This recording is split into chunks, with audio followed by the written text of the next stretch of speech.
Sri Aurobindo is telling us about how our material world came into existence. And what he tells us is very, very different from what the scientists tell us. He's telling us that because the Supreme Divine Mother, the conscious force of the Lord,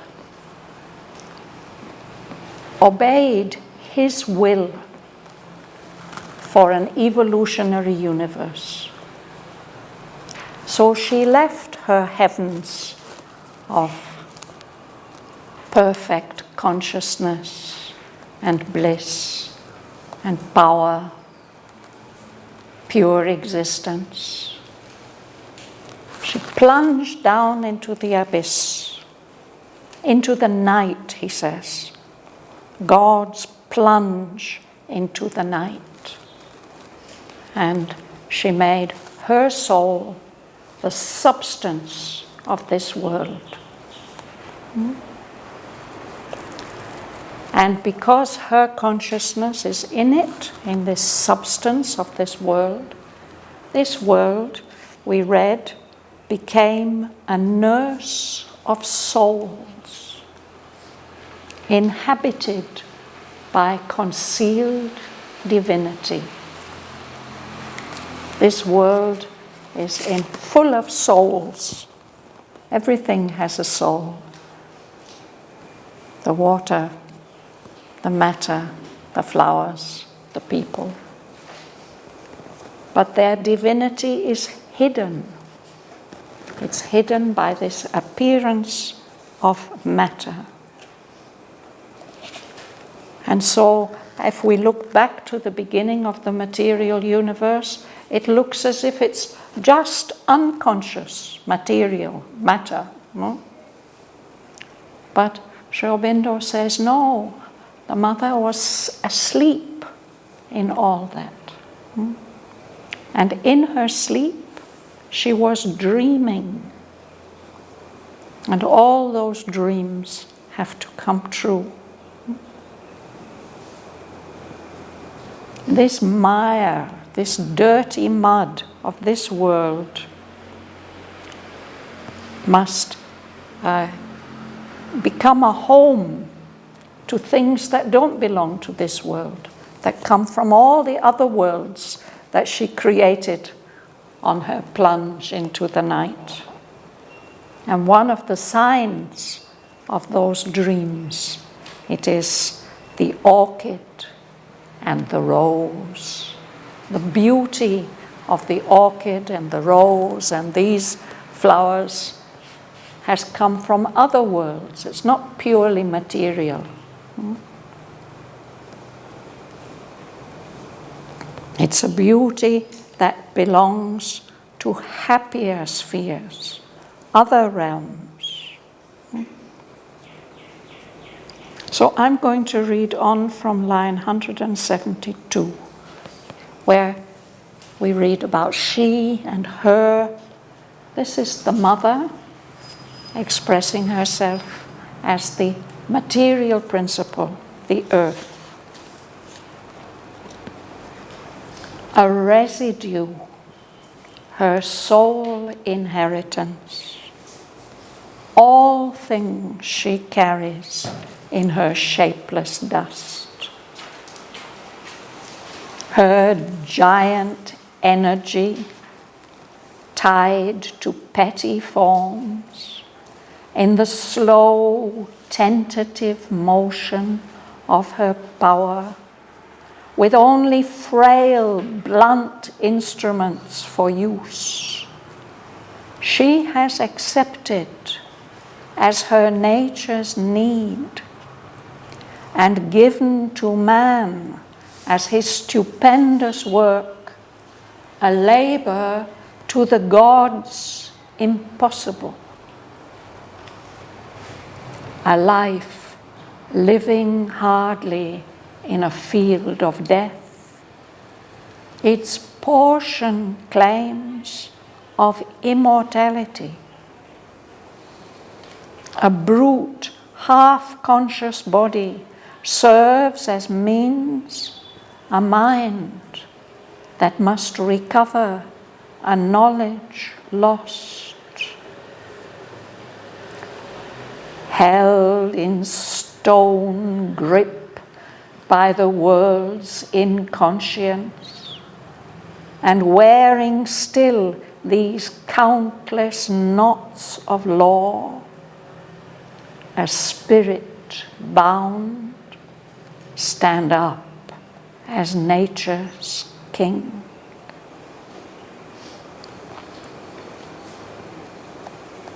A mighty kinship is this daring's cause.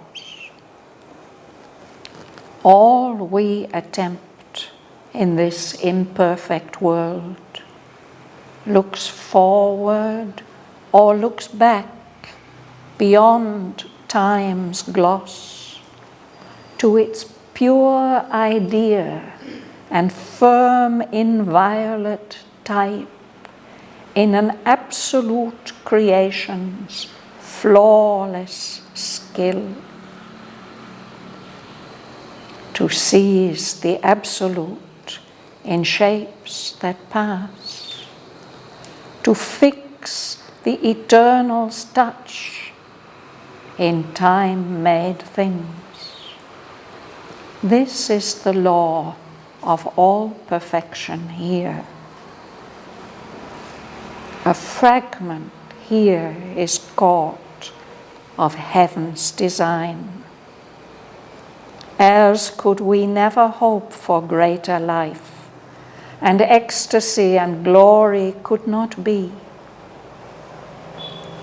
Even in the littleness of our mortal state, even in this prison house of outer form, a brilliant passage for the infallible flame is driven through gross walls of nerve and brain.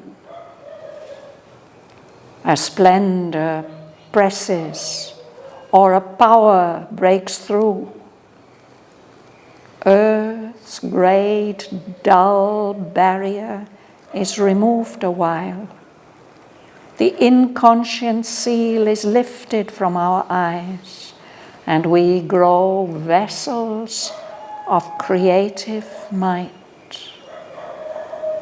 The enthusiasm of a divine surprise pervades our life. A mystic stir is felt. A joyful anguish trembles in our limbs. A dream of beauty dances through the heart. A thought from the eternal mind draws near. Intimations cast from the invisible, awaking from infinity's sleep, come down, symbols of that which never yet was made. But soon the inert flesh responds no more. Then sinks the sacred orgy of delight, the blaze of passion and the tide of power are taken from us.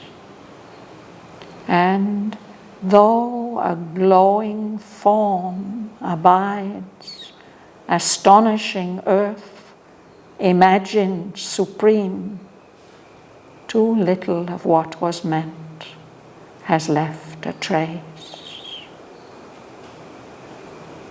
Earth's eyes half see, her forces half create.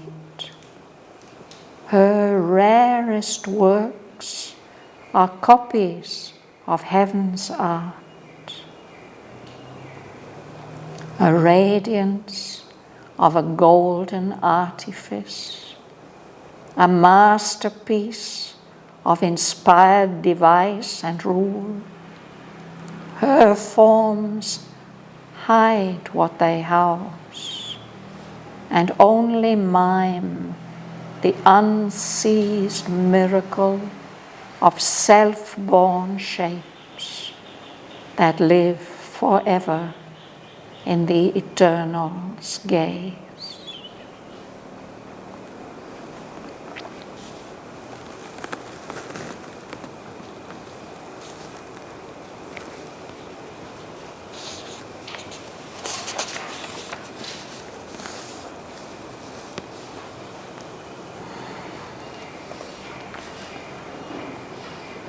You'll start, Kanaka. The residue, her sole inheritance, all things she carries in her shapeless dust. Her giant energy tied to petty forms in the slow, tentative motion of her power, with only frail, blunt instruments for use, she has accepted as her nature's need and given to man as a stupendous work, a labor to the gods impossible. All right, thank you.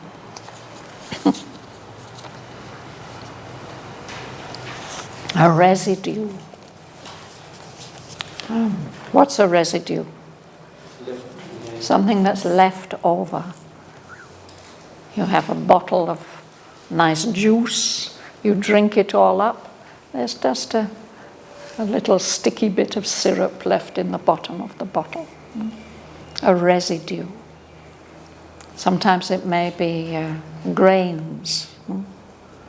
So that's all she's inherited. This shapeless dust. That's all that's left.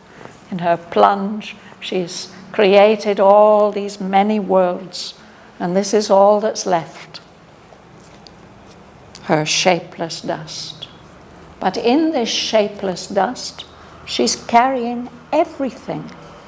The potentiality of all the worlds is there.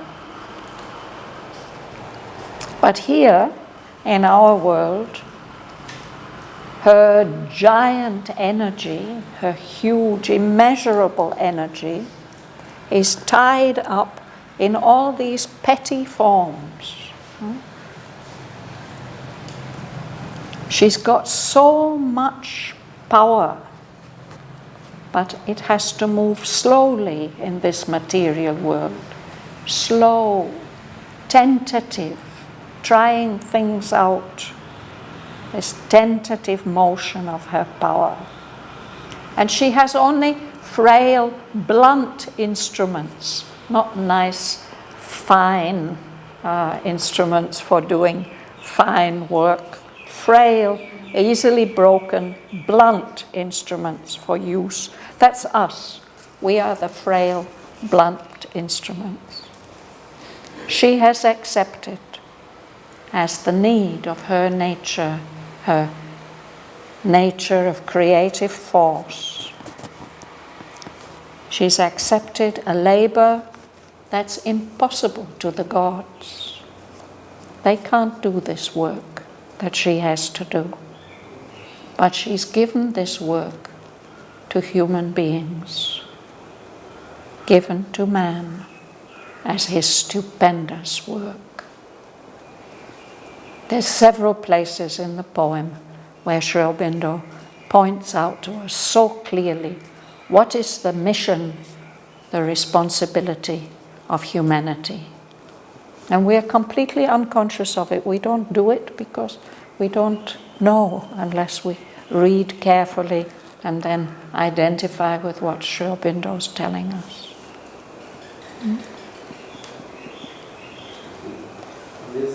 Actually, this is kingdom of subtle matter. Yes. Life is also there in the... Yes. Wherever there's matter, even whatever degree of subtle matter, there's also life and mind and spirit. Can't be separated. And then he describes what is this work, what has to be done. You'd like to read? Line 181. So a life living hardly in a field of death. Its portion claims of immortality. A brute, half-conscious body serves as means. A mind that must recover the knowledge lost, held in stone grip by the world's inconscience. And wherein still these countless knots of law, a spirit bound to stand up as nature's king. Yes. Here the word must in line 184 gets repeated, no? Here we are living, we are hardly alive really in this field of death. Everything has to die here.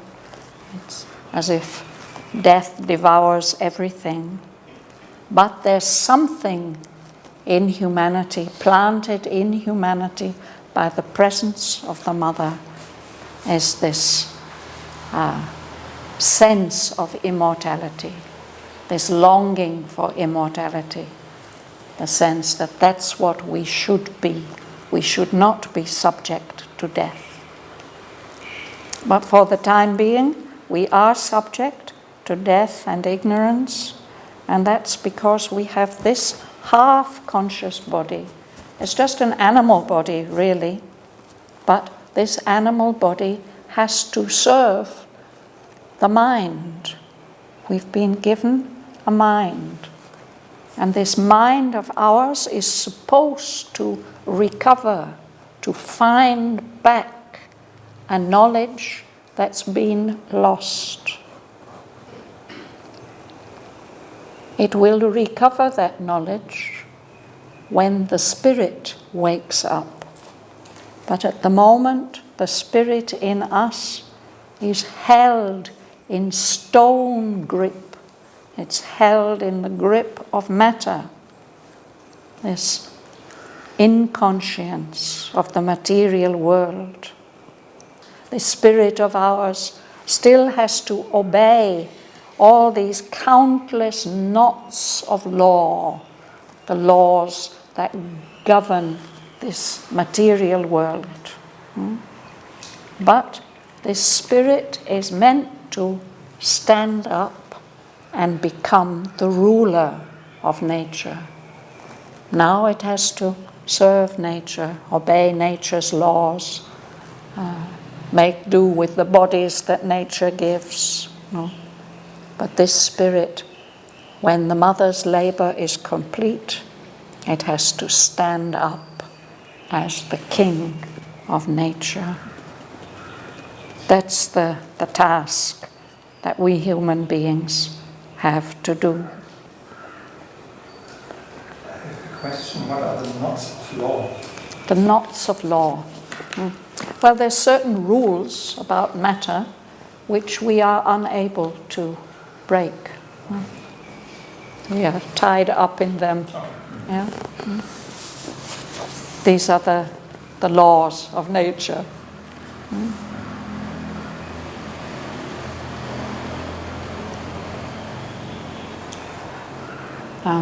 Martin.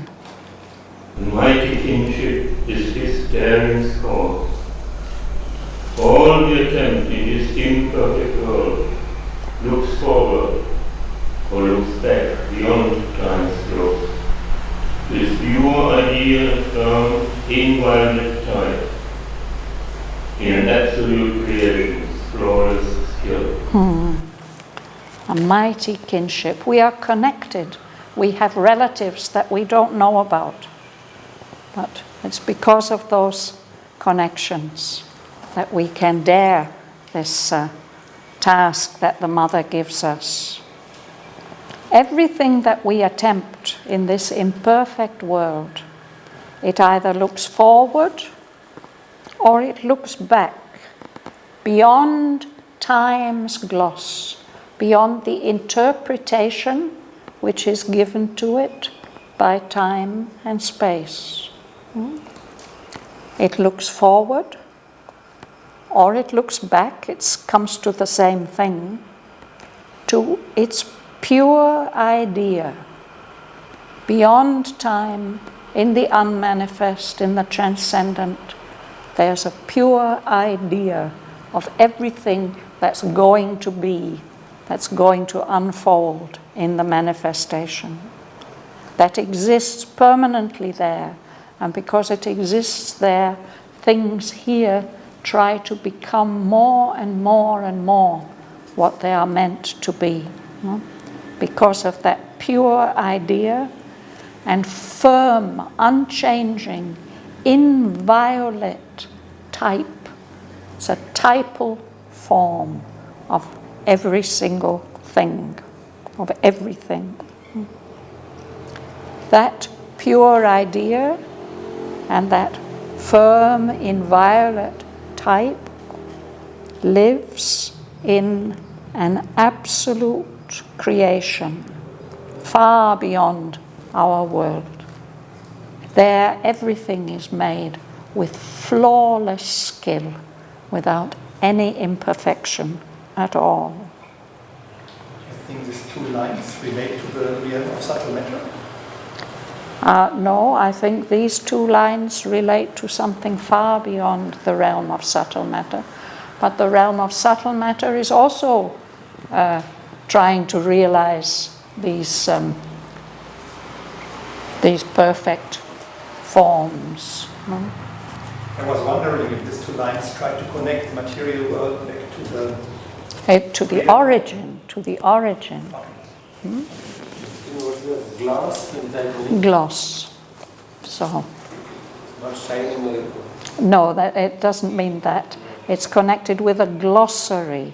okay. You know what is a glossary? The list of the Yeah, at the end, if you have a book with many unfamiliar words in it, at the end there'll be a glossary which gives you some idea what those words mean. So when I'm explaining these lines to you, I'm giving you a kind of gloss, a kind of interpretation of what they mean. Yeah? So time does that. Time interprets or expresses these pure ideas and firm, inviolate types in many, many different forms. But those forms are only possible because the perfect version is there in the transcendent realm. Yeah.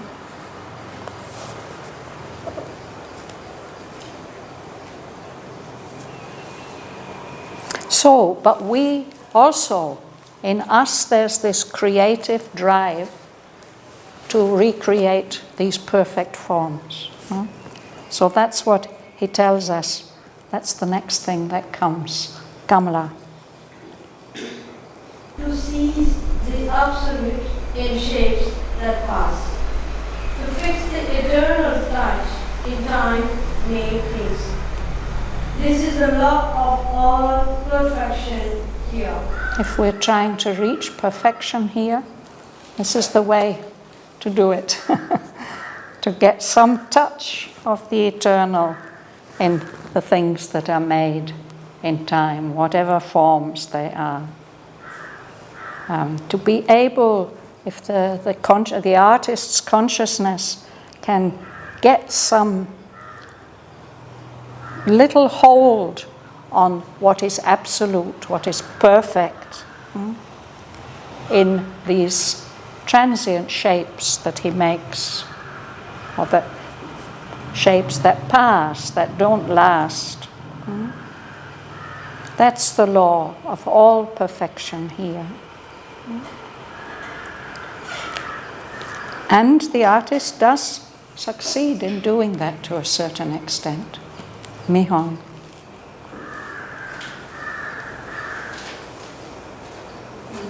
A fragment.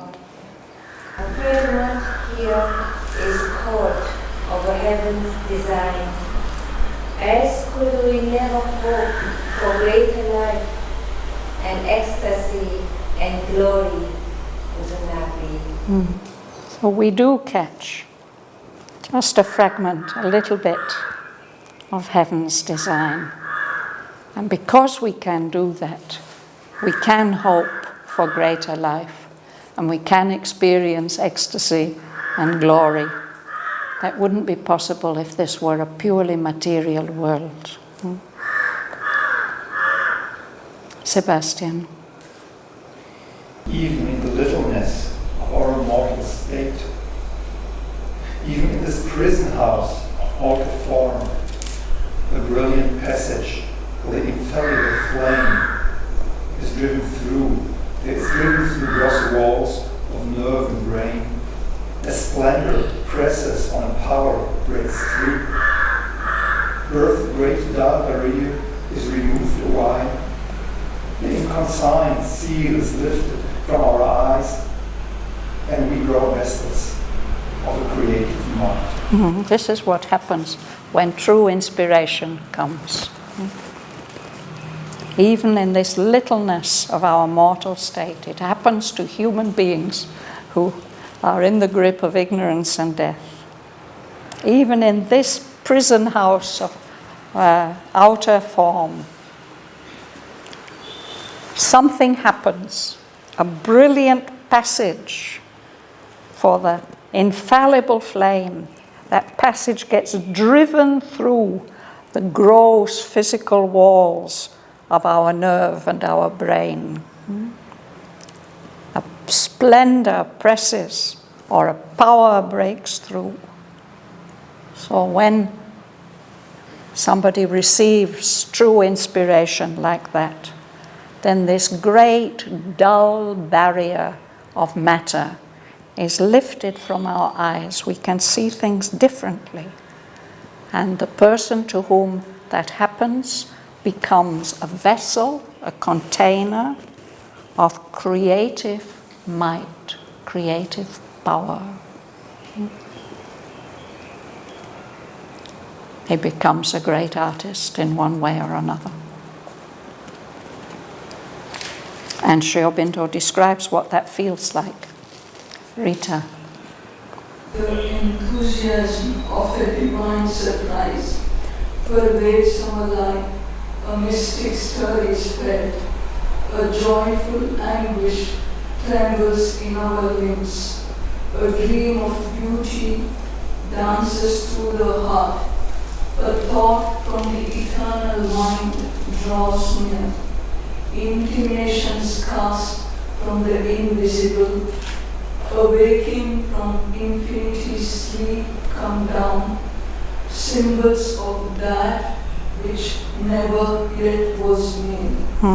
That's what it feels like. An enthusiasm of divine surprise. The first thing is astonishment. Pervades our life. And we feel something waking up, a mystic stir is felt.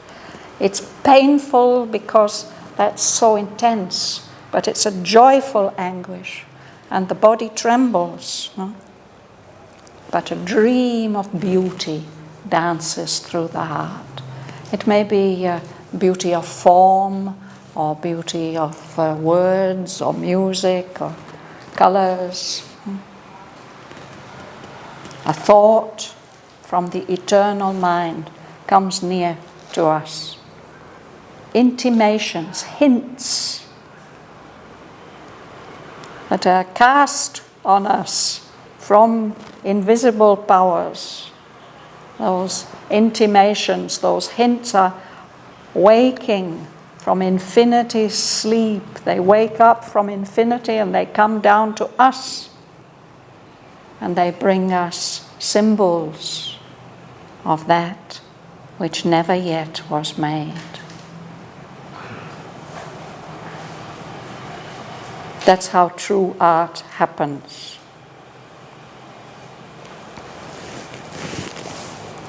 Did we read about the birds on timeless trees? We had that a couple of weeks ago. It describes how the thoughts of the divine as the eternal child, they wake up in that world, in the subtle physical world. And there they take on beautiful colors. And the air, the atmosphere of that world is so full of light. And then they take dream-hued rest. They rest like birds on timeless trees. This is beyond time. No? They rest for a little while in that world before they dive to float on earth time's sea. They dive down into our world, and here they take form, dictated by time's gloss.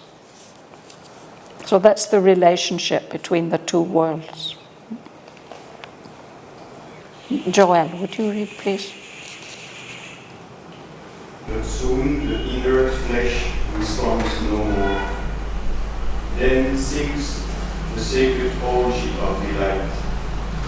The blaze of passion and the tide of power are taken from us, and though a glowing form abides astonishing earth, imagine supreme, too little of what was meant has left a trace. So the inspiration passes because of the incapacity of our body and brain, our inert flesh. It can't respond. It responds a little bit, but can't respond fully.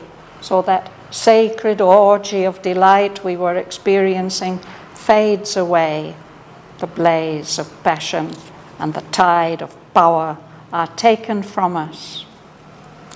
And some wonderful creation, a glowing form, may abide, remain, and people may admire it and be astonished and wonder how such a perfect creation could come about. But the artist knows that too little of what was meant has left a trace.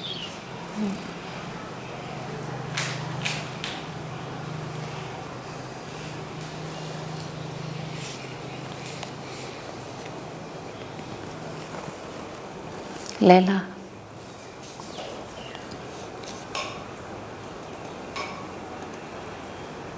Earth's eyes half see, her forces half create, her rarest works are copies of the heaven's art. The radiance of the golden artifice, the masterpiece of inspired device and rule. Her forms hide what they house, and only mine, the unceased miracle of self-born shapes that live forever in the eternal gaze. Yes, so this is the difference between the material world and the world of subtle matter. Our eyes only half see. Our forces half create. There is creative work, but it's not complete. And the most beautiful works of earth, of nature, perhaps we can say, they are just copies of the art which prevails on the higher levels. Her forms, even if they're radiant with golden artifice, they're so beautiful, a masterpiece of inspired device and rule. Many of the things that nature makes are like that. No? Still, her forms, Earth's forms, hide the spirit that is living within them. They hide what they house. And their beauty is only mimicking, miming the unseized miracle of self-born shapes that live forever on the higher levels in the eternal's gaze. What the eternal has seen and willed. Whatever is on the lower levels is only a copy of that, an imperfect copy.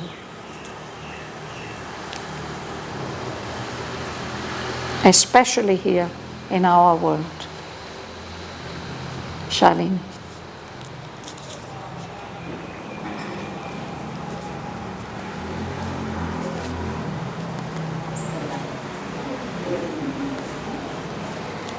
Here in the difficult, half-finished world is the slow toiling of unconscious powers. Here is man's ignorant, divining mind, his genius born from an inconscient soul. Copy on earth's copies is his art. Thank you. Here in our difficult, half-finished world. That's the trouble, the difficulty with our world, no? That it's still growing and changes. It's not a perfect typal world like the other ones that are described here. Here, in this difficult, half-finished world, there are unconscious powers, powers that are unconscious of their final potential. They are working very hard and very slowly. Here is our human, ignorant mind, but our mind is also divining. A diviner is somebody who can use intuition to discover things.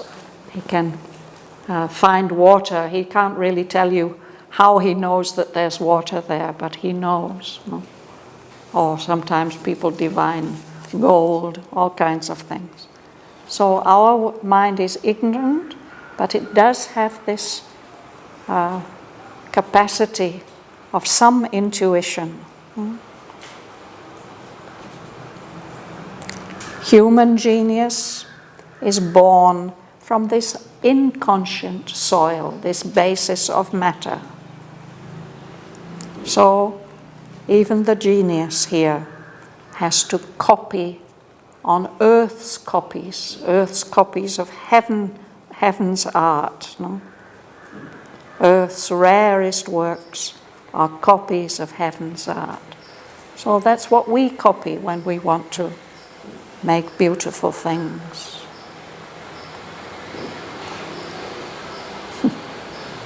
Praveen. For when he strives for things surpassing earth, too rude the workman's tools, too crude his stuff, and hardly with his heart's blood he achieves his transient house of the divine ideal, his figure of a time in for eternal. So, when the human artist strives for things that go beyond the material, things surpassing earth, his tools are too clumsy and rough, and the substance he has to work with is too crude. So only with immense effort he achieves something, some creative, some creation, which for him holds the divine idea. His transient house, the divine idea doesn't live there permanently, but it stays there for a time. A time in, a place in time where the unborn, the unmanifest can be figured for a while. Yes, Kanapan. Workman's tools like the frail blunt bone. The frail blunt instruments, yeah. Same thing. Well, it's not exactly the same thing. The tools we human beings have to work with, those frail blunt instruments are what the mother has to work with. That's us.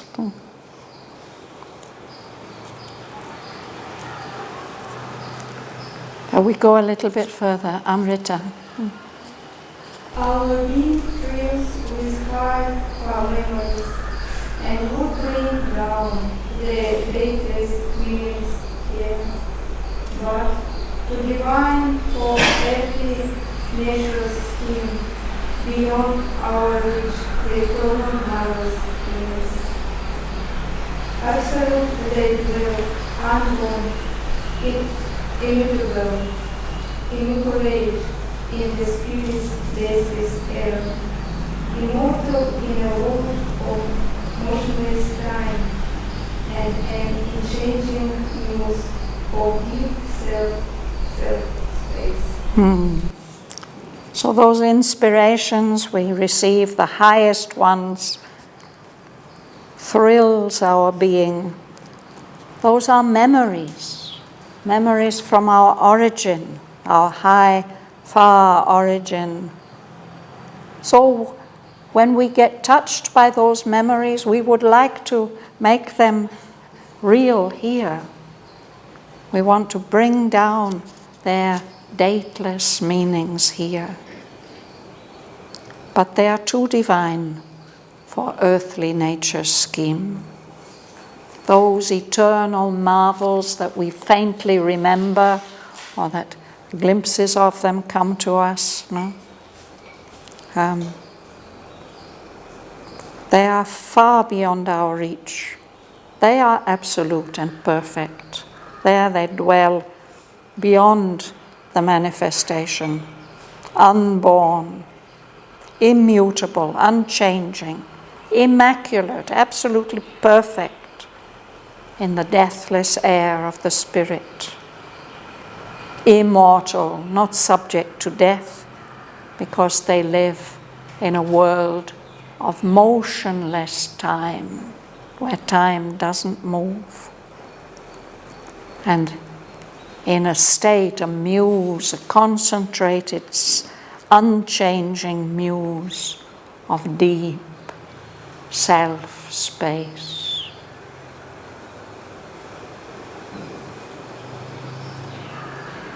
We'll stop there for today.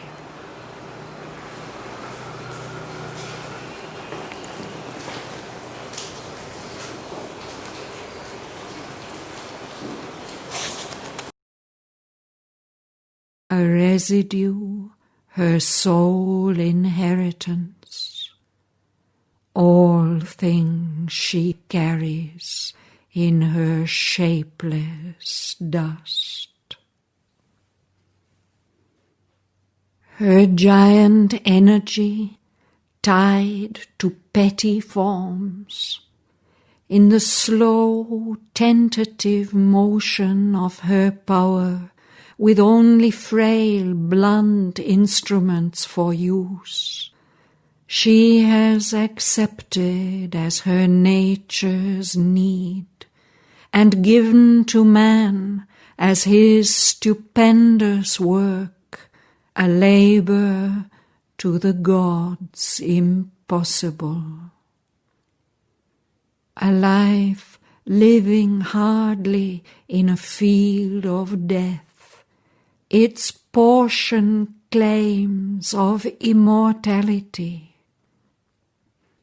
A brood, half-conscious body serves as means, a mind that must recover a knowledge lost, held in stone grip by the world's inconscience, and wearing still these countless knots of law, a spirit bound, stand up as nature's king.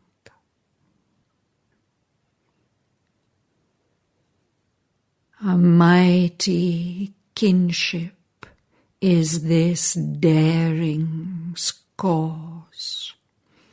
All we attempt in this imperfect world looks forward or looks back beyond time's gloss to its pure idea and firm, inviolate type in an absolute creation's flawless skill. To seize the absolute in shapes that pass, to fix the eternal's touch in time-made things. This is the law of all perfection here. A fragment here is caught of heaven's design, else could we never hope for greater life, and ecstasy and glory could not be. Even in the littleness of our mortal state, even in this prison house of outer form, a brilliant passage for the infallible flame is driven through gross walls of nerve and brain. A splendor presses, or a power breaks through. Earth's great dull barrier is removed awhile. The inconscient seal is lifted from our eyes, and we grow vessels of creative might. The enthusiasm of a divine surprise pervades our life. A mystic stir is felt. A joyful anguish trembles in our limbs. A dream of beauty dances through the heart. A thought from the eternal mind draws near. Intimations cast from the invisible, awaking from infinity's sleep, come down. Symbols of that which never yet was made. But soon the inert flesh responds no more. Then sinks the sacred orgy of delight. The blaze of passion and the tide of power are taken from us, and though a glowing form abides, astonishing earth, imagined supreme, too little of what was meant has left a trace. Earth's eyes half see, her forces half create. Her rarest works are copies of heaven's art. A radiance of a golden artifice, a masterpiece of inspired device and rule.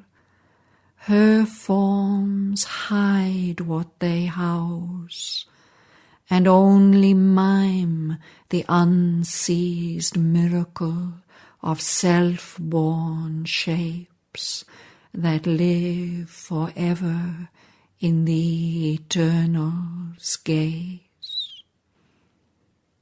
Here in a difficult, half-finished world is a slow toiling of unconscious powers. Here is man's ignorant, divining mind, his genius born from an inconscient soil.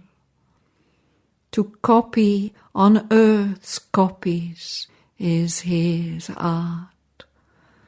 For when he strives for things surpassing earth, too rude the workman's tools, too crude his stuff, and hardly with his heart's blood he achieves his transient house of the divine idea, his figure of a time in for the unborn. Our being thrills with high, far memories, and would bring down their dateless meanings here.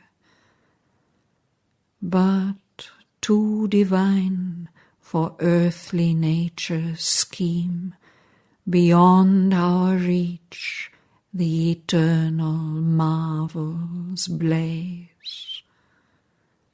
Absolute they dwell, unborn, immutable, immaculate in the Spirit's deathless air, immortal in a world of motionless time, and an unchanging muse of deep self-space.